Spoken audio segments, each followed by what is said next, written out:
Last episode, we followed the money for Devon and Nina, the same income, but very different amounts left over each month. Devon kept $100. Nina kept $600, but that raises a bigger question.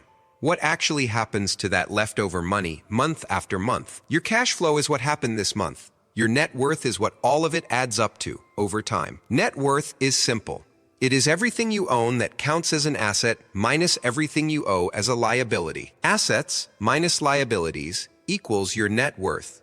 One snapshot of where you actually stand right now. Let's go back to Devon and Nina and see what their leftover money actually became. Remember, both of them kept some money left over every month.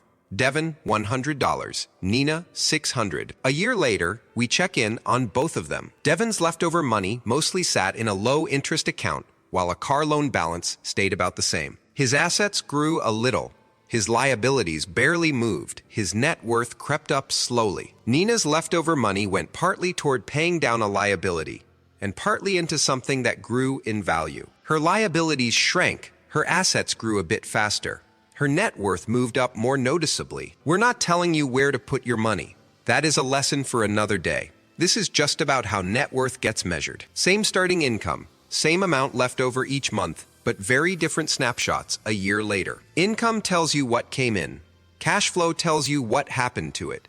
Net worth tells you where you actually stand. It is the real long-term scoreboard, not one paycheck and not one month. Next time, we'll look at one more piece of the bigger picture.